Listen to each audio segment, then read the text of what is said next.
ஒரு கிராமத்தில் ரெண்டு சின்ன பொண்ணுங்க மர்மமான முறையில் ஃபீவர் வந்து இறந்து போகிறாங்க. இவங்க ரெண்டு பேர்த்துக்கும் காமனாக இருந்த ஒரே ஒரு விஷயம் அவங்க வச்சிருந்த பொம்மைங்க மட்டும்தான். ஒரு சின்ன பையன் ஒரு கிராமத்தில் வாழ்ந்துட்டு வந்தான். அந்த கிராமம் ரொம்ப குட்டியான கிராமம். அந்த கிராமத்தில் இருந்த எல்லா சின்ன பசங்கள்ட்டையும் மரத்தால் செய்யப்பட்ட பொம்மைகள் இருந்துச்சு. கட்டவண்டி, குதிரை, சோல்ஜர்ஸ் மாதிரியான பொம்மைகளை அவங்களோட அப்பாக்கள் மரத்தில் செதுக்கி கொடுத்துருக்காங்க. ஆனால் அந்த கிராமத்தில் இருந்த எல்லா சின்ன பொண்ணுங்கள்ட்டையும் அழகான பொம்மை ஒன்று இருந்துச்சு. அண்ட் அந்த பொம்மையை இந்த கிராமத்தில் வாழ்ந்துக்கிட்டு இருந்த இஸ்க்ராங்கிற டால் லேடி செஞ்சு கொடுத்துருக்காங்க.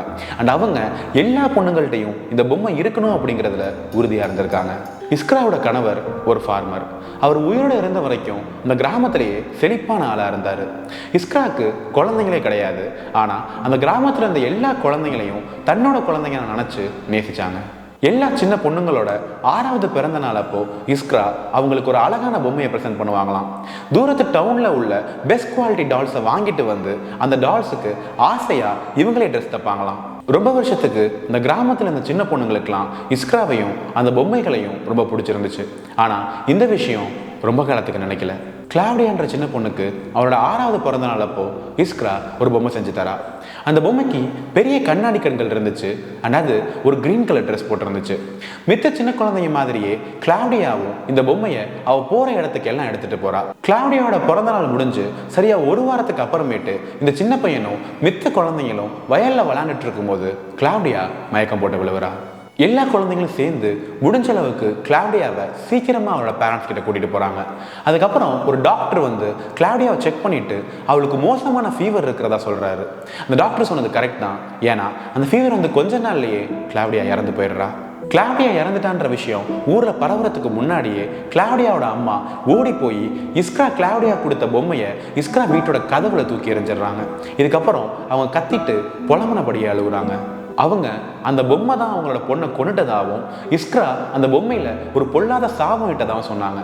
இதை கேட்டதுக்கு அப்புறமேட்டு இஸ்க்ரா வீட்டுக்கு அதை திறந்து வெளியில் வந்து அழ ஆரம்பித்தாங்க. அவங்க மேலே போட்ட பழினால அவங்க ரொம்ப வருத்தம் அடைஞ்சாங்க. இதுக்கப்புறம் கிளாவ்டியாவோட அம்மாவை கிளாவ்டியாவோட அப்பா வந்து கூட்டிகிட்டு போயிடுறாரு.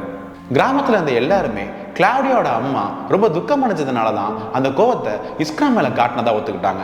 ஆனால் அவங்க என்னதான் சொன்னாலும் இந்த கிராமத்தில் உள்ள சில பெரியவங்க இஸ்க்ரா கிட்ட முன்ன மாதிரி ஃப்ரெண்ட்லியாக நடந்துக்கல அப்படிங்கிறத அந்த சின்ன பையன் பார்த்தான்.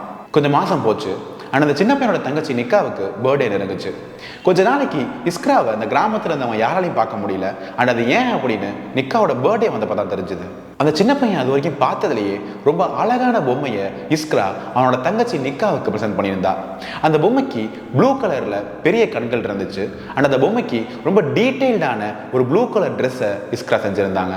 இஸ்க்ரா கிராமத்து மக்களோட பயத்தெல்லாம் போக்கி அவங்க நல்லவங்கன்னு காட்டணுன்றதுக்காக ஆசைப்பட்ட மாதிரி இருந்துச்சு.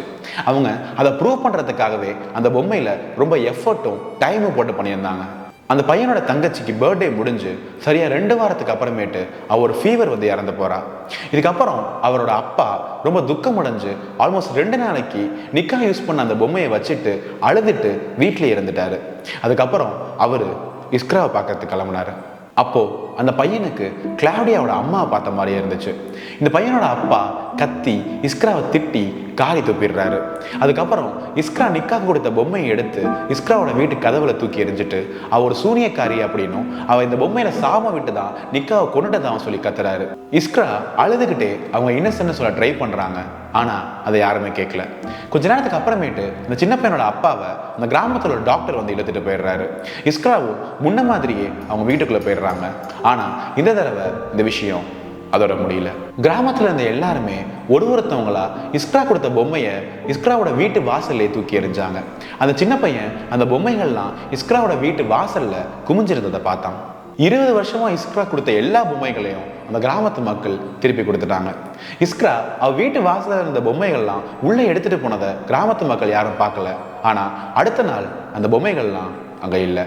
இதுக்கப்புறமேட்டு இஸ்க்ரா அவங்க வீட்டை விட்டு வெளியில வந்ததை யாருமே பார்க்கல. சின்ன பசங்க வெளியில விளையாண்டுட்டு இருக்கும்போது இஸ்க்ரா அவ வீட்டு ஜன்னல்ல இருந்து எட்டி பார்த்ததை இந்த சின்ன பையன் சில நேரத்தில் பார்த்துருக்கான். இஸ்க்ராவோட முகம் ரொம்ப வெளுத்து போய் ஒல்லியா இருந்திருக்கு. அண்ட் அழுது அவங்களோட கண்ணு சிவப்பு கலர்ல இருந்திருக்கு. இதுக்கப்புறமேட்டு இஸ்க்ராவோட முகத்தை இந்த கிராமத்து மக்கள் யாருமே பார்க்கல. இன்ஃபேக்ட் இஸ்க்ரா அப்படின்ற டால் லேடியை அவங்க மறந்தே போயிட்டாங்க. கொஞ்சம் வருஷம் கழிச்சு அந்த சின்ன பையன் இந்த கிராமத்தை விட்டு போயிடுறான். அவன் எப்பயாச்சும் இஸ்க்ராவை அவ சிவப்பு கலர் கண்ணோட நினைச்சு பார்த்து பரிதாபப்படுறான். இஸ்க்ரா அந்த 2 குழந்தைகளையும் காயப்படுத்தி கொண்டுட்டதா கிராமத்து மக்கள் சொன்னதை இவன் சுத்தமா நம்பவே இல்லை. அந்த பையன் இதெல்லாம் ஒரு பெரிய கோஇன்சிடென்ஸ் அப்படின்னும் மூட நம்பிக்கையான கிராமத்து மக்கள் இஸ்க்ராவை பலியாடாக்கி காரணமே இல்லாம அவளை குற்றச்சாட்டினதாகவும் நினைச்சான். ஆனா அதை அவன் இன்னும் நம்பினான். ஒரு சம்மர் சீசன் அப்போ அவனோட அப்பா கிட்ட இருந்து ஒரு லெட்டர் வருது. அந்த லெட்டர்ல அந்த கிராமத்துல இருந்த ஆறு வத்தி போனதாகவும் அந்த கிராமத்து மக்கள்லாம் இந்த கிராமத்தை கைவிட்டுட்டு பக்கத்துல இருக்க ஒரு டவுனுக்கு மூவ் பண்றதாகவும் அவர் எழுதியிருந்தாரு. இந்த லெட்டரை படிச்சுட்டு அந்த சின்ன பையன் அவனோட அப்பாவோட திங்ஸ் எல்லாம் மூவ் பண்ணுறதுக்கு ஹெல்ப் பண்ணிட்டு கடைசியா இந்த கிராமத்தை ஒரு தடவை பார்க்கலான்ட்டு கிளம்பி போனான். அவங்க போனதுக்கு அப்புறமேட்டு அவனோட அப்பாவோட திங்ஸ் எல்லாம் ஆல்மோஸ்ட் கட்ட வண்டியில ஏற்றிட்டு அவன் அந்த டால் லேடி இஸ்க்ராவோட வீட்டை பார்த்தான்.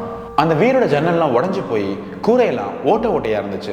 இந்த பையன் அவங்க அப்பா கிட்ட இஸ்க்ராவுக்கு என்னாச்சு அப்படின்னு கேட்குறான். அதுக்கு அவரு எனக்கு தெரியல, தெரிஞ்சுக்கணும்னு விருப்பம் இல்லைன்னு சொல்றாரு. கொஞ்சம் வருஷத்துக்கு முன்னாடி இந்த சின்ன பையன் இஸ்க்ராவை அவ வீட்டு ஜன்னல்ல இருந்து பார்த்ததுக்கு அப்புறமேட்டு அவளை யாருமே பார்க்கல. இஸ்க்ராவுக்கு என்னாச்சு, அவள் இறந்து போயிட்டாளா, அவளோட ரெட் பாடி இந்த வீட்டுக்குள்ளேயே இருக்கா அப்படிங்கிறது யாருக்கும் தெரியல. அந்த பையன் திடீர்னு சோகத்தையும் ஒரு இழப்பையும் உணர ஆரம்பிச்சான். என்னதான் சூரியன் மறைஞ்சு அந்த இடமே இருட்டாக ஆரம்பிச்சாலும் அவன் அந்த வீட்டை நோக்கி நடக்க ஆரம்பிச்சான். அவனோட அப்பா அந்த வீட்டுக்குள்ள போறதுல எந்த பிரயோஜனமும் இல்லைன்னு சொல்லி அவனை போக வேணான்னு சொன்னாரு. ஆனா அந்த பையன் அதை கேட்கவே இல்லை. அவன் இஸ்க்ராவுக்கு என்னதான் ஆச்சுன்னு தெரிஞ்சுக்கிறதுல ரொம்ப ஆர்வமா இருந்தான். தேவைப்பட்டா இஸ்க்ராவோட டெட் பாடியை புதைக்கிறதுக்கு கூட அவன் தயாரா இருந்தான். எல்லாரும் இஸ்க்ரான ஃபீவரை உண்டாக்கி குழந்தைங்களை கொண்டுட்டான்னு குற்றம் சாட்டினப்போ இவன் இஸ்க்ராவை டிஃபெண்ட் பண்ணி பேசியிருக்கணும்னு ஏதோ ஒரு வகையில் ரெஸ்பான்சிபிளாக ஃபீல் பண்ணான். ஆனால் இவன் பேசியிருந்தாலும் யார் கேட்டிருப்பா? இவன் சின்ன பையன் தானே. அவன் இஸ்க்ராவோட வீடு கதவை திறந்தான்.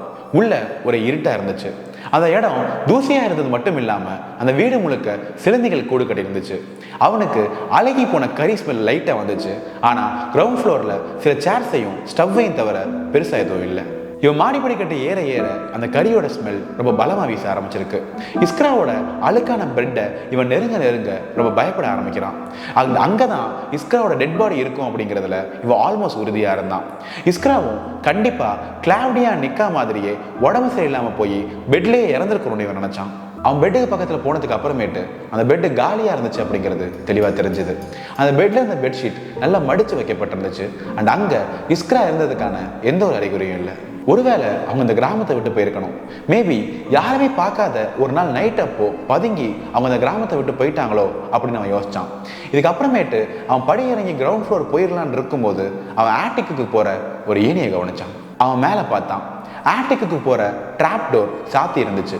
அவன் அந்த ஏணியை டெஸ்ட் பண்ணான். அது உறுதியாக இருந்ததுனால அந்த ஏரியில் ஏறி அந்த ட்ராப் டோரை திறந்தான். ஆட்டிக்கு உள்ள அந்த ஸ்மெல் ரொம்ப மோசமாக அடிச்சுது. பகல் நேரத்தோட கடைசி சூரிய வெளிச்சம் அந்த ரூஃபோட ஒரு ஓட்ட வழியாக உள்ள அடிச்சுது. அண்ட் அப்போ அவன் சுற்றி பார்த்துக்கிட்டு இருக்கும்போது பதறி போயிட்டான். அந்த ஆட்டிக்கு சுற்றி நிறைய சின்ன சின்ன முகங்களை அவன் பார்த்தான். அண்ட் கொஞ்ச நேரத்துக்கு அப்புறமேட்டு தான் அதெல்லாம் இஸ்க்ராவோட பொம்மைகள் அப்படின்னு உணர்ந்தான். இஸ்க்ரா இத்தனை வருஷமா சேர்ந்த பொம்மைகள்லாம் அங்கே தான் சேமித்து வைக்கப்பட்டிருந்துச்சு. அவன் ஆட்டிக் ரூம் உள்ளே போய் எல்லா பொம்மைகளையும் கிளியராக பார்த்தான். அந்த பொம்மைகள்லாம் ரொம்ப காலம் ஆனதுனால டேமேஜ் ஆகி இருந்துச்சு. மழையால் அந்த பொம்மைகளோட ட்ரெஸ் எல்லாம் கரையாகி உடஞ்சி போயிருந்துச்சு. ஆனால் அந்த சமயத்தில் இவன் ரொம்ப பயப்பட ஆரம்பிக்கிறான். அவன் ரூம்குள்ள இன்னும் சில அடி எடுத்து வைக்கும் போது ஓரக்கண்ணால ஏதோ நவுறதை பார்த்தான். அவன் டக்குன்னு திரும்பி பார்த்தான். ஆனால் அங்கே எதுவுமே இல்லை. இதுக்கப்புறமேட்டு அவன் இன்னொரு அடி எடுத்து வச்சான். அண்ட் அப்போ திருப்பி அங்கே ஏதோ நவுந்துச்சு. அதுக்கப்புறம் அவனுக்கு யாரும் விஸ்பர் பண்ணுற மாதிரி வாய்ஸ் கேட்டு பதறி போகிறான். இந்த வீட்டை விட்டு வெளியேறி அவங்க அப்பா கிட்ட போயிடலான்னு அவன் முடிவு பண்ணுறான். அவன் ஏறி இருக்க பக்கம் திரும்பும் போது அங்கே டால் லேடி இஸ்க்ராவை பார்த்து மிரண்டு போகிறான். இஸ்க்ரா விரிஞ்ச சிவப்பு கண்ணோட அழுகி போன டெட் பாடியாக நின்றுட்டு இருந்தா. அண்ட் அவ இந்த பையனை பார்த்த உடனே கத்துறா. இந்த சத்தத்தை கேட்டு இந்த பையனுக்கு கொலை நடக்குது. அந்த பையன் கத்துக்கிட்டே எப்படியோ உளுந்தடிச்சு அவளை தாண்டி முதல்ல அந்த ஏணி வழியா இறங்கி அப்புறம் ஸ்டெப்ஸ்ல இறங்கி அந்த வீட்டை விட்டு வெளியில ஓடுறான். அவன் ஓடிக்கிட்டு இருக்கும்போது அவனுக்கு ஹை பிச்சில் சிரிக்கிற சத்தம் கேட்குது. அவன் கட்ட வண்டிக்கு வேகமா ஓடி போனான். அவங்க அப்பா என்ன ஆச்சுன்னு கேட்டாரு. இவனால பயத்துல திணறி போய் எதுவுமே பேச முடியல. உடனே அவனும் அவன் அப்பாவும் இந்த கிராமத்தை விட்டு கிளம்புனாங்க. அந்த பையன் திரும்பி கூட பார்க்கல. 1 மணி நேரம் ஆகுது. ஆனால் அந்த பையன் இன்னும் நடுங்கிக்கிட்டு இருந்தான். ஆனால் அதிலிருந்து இன்னும் 1 மணி நேரம் கழிச்சு அந்த பையனால் அழுகி போன அந்த சந்தையோட நாத்தத்தை ஸ்மெல் பண்ண முடிஞ்சுது. கொஞ்ச நேரம் கழிச்சு ஒரு வழியா இந்த பையன் அவன் என்ன பார்த்தான் அப்படிங்கிறத அவன் அப்பா கிட்ட சொல்கிறான். அதுக்கு அவனோட அப்பா இது இந்த குழந்தைங்களை கொன்னதுக்காக இஸ்க்ராவுக்கு கிடைச்ச தண்டனைன்னு சொல்கிறாரு. அந்த பையனுக்கு அவனோட அப்பா சொன்னதில் சுத்தமாக நம்பிக்கை இல்லை. இஸ்க்ராவோட அழுகி போன மண்டை ஓட்டுலேருந்து வந்த கொடூரமான சிரிப்பு சத்தத்தை அந்த பையன் கேட்டிருந்தான். மேபி அவங்க மேலே தப்பாக பழி போட்டதுனால அவங்க பைத்தியமாகி சாவாம அவங்களுக்கு அவநீதி கொடுத்தவங்கள பழிவாகணுன்ற எண்ணத்தோட அவங்க சுற்றிக்கிட்டு இருக்காங்களோ அப்படின்னு அவன் யோசிச்சான். ஆனால் அவன் கண்ணால் பார்த்த விஷயம் மட்டும் உண்மை அப்படிங்கிறது அவனுக்கு நிச்சயமாக தெரிஞ்சுது. ரொம்ப காலத்துக்கு முன்னாடி எப்பயோ இறந்து போயிருக்க வேண்டிய ஒரு உயிரினம் உயிரோட இருந்துச்சு.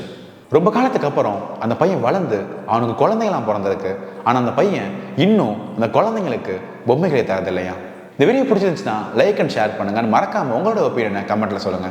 இந்த மாதிரி நிறைய இன்ட்ரெஸ்டிங்கான வீடியோ நீங்க பார்க்கணும்னு நினைச்சீங்கன்னா இங்கே கிளிக் பண்ணுங்க.